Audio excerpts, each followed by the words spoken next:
Assalamualaikum warahmatullahi wabarakatuh. Perkenalkan, nama saya Alfiandra, kelas 5 dari SD Ciamis. Saya akan membawakan cerita yang berjudul Timun Mas. Cerita ini saya ambil dari buku berjudul Cerita Rakyat Indonesia yang ditulis oleh Asarafah dan diterbitkan oleh Pustaka Obor Indonesia, Jakarta tahun 2021. Mau tahu tidak ceritanya? Beginilah ceritanya. Dahulu kala hidup seorang janda yang tinggal sebatang kara. Ia dikenal dengan panggilan Mbok Randa. Sejak lama, Mbok Randa sangat menginginkan seorang anak yang dapat menemaninya menjalani kehidupan. Suatu hari, datang seorang raksasa. Ia mengetahui keinginan Mbok Randa dan berjanji akan membantu mewujudkan harapan tersebut. Raksasa itu kemudian memberikan beberapa biji mentimun kepada Mbok Randa. Raksasa itu meminta kepada Mbok Randa untuk menanam biji mentimun tersebut. Ia mengatakan bahwa suatu saat nanti Mbok Randa akan menemukan seorang anak di dalam buah mentimun tersebut. Namun raksasa itu memberikan syarat.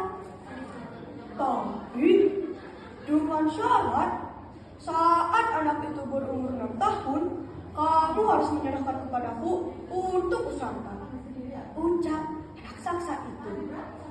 Ia meminta saat anak itu berumur 6 tahun, Mbok Randa harus menyerahkan kepadanya. Karena sangat menginginkan seorang anak, Mbok Randa akhirnya menyetujui syarat tersebut. Setelah itu, Mbok Randa menanam biji mentimun itu dengan penuh perhatian. Tanaman mentimun itu dirawat dengan baik hingga akhirnya berbuah. Di antara beberapa buah yang tumbuh, Mbok Randa menemukan buah yang sangat besar dan kuning kemasan. Saat buah mentimun itu dipetik dan dibelah, dalamnya terdapat seorang bayi perempuan yang sangat kecil. Bayi perempuan itu dirawat dengan Mbok Randa dengan penuh kasih sayang dan diberi nama Timun Mas. Seiring berjalannya waktu, Timun Mas tumbuh menjadi anak perempuan yang cantik dan baik hati.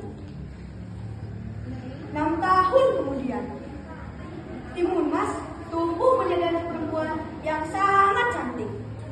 Mbok Randa sangat menyayanginya.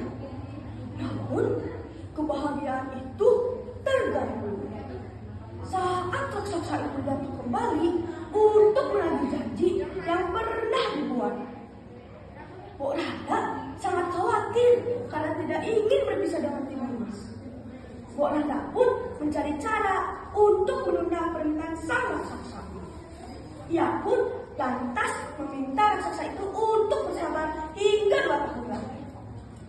Ia beralasan karena tubuh Timun Mas masih terlalu kecil sehingga tidak enak untuk dimakan. Ternyata raksasa itu menyetujui. Setelah itu, Mbok Randa menemui seorang petapa. Ia menceritakan permasalahan yang dihadapinya dan meminta bantuan kepada petapa sakti itu. Petapa sakti itu memberikan bungkusan yang berisi biji mentimun, jarum, garam, dan terasi kepada Mbok Randa.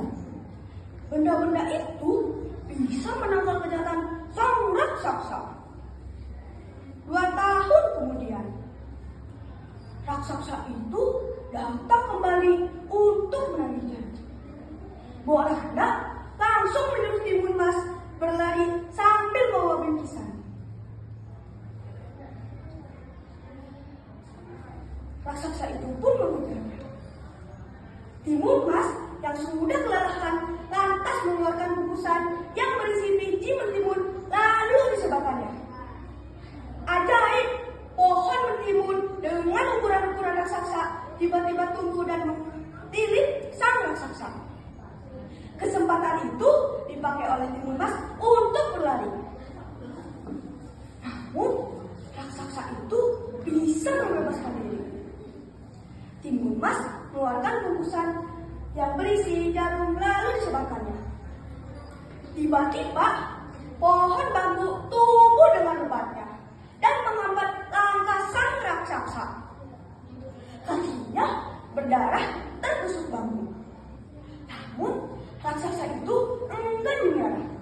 Meski kakinya terluka, raksasa itu masih bisa mengejar gadis cilik itu. Timun Mas mengeluarkan bungkusan ketiga yang berisi garam, lalu disebarkannya. Tiba-tiba, tanah di belakangnya menjadi lautan. Namun, raksasa itu bisa menyeberanginya. Timun Mas mengeluarkan bungkusan yang berisi terasi lalu disebarkannya dalam bungkusan tersebut. Tiba-tiba, tanah di belakangnya menjadi lautan lumpur. Raksasa itu tidak mampu menyeberanginya dan tenggelam di dalamnya. Timun Mas kembali pulang dan hidup bahagia dengan Tok Randa. Pesan moral dari cerita tersebut adalah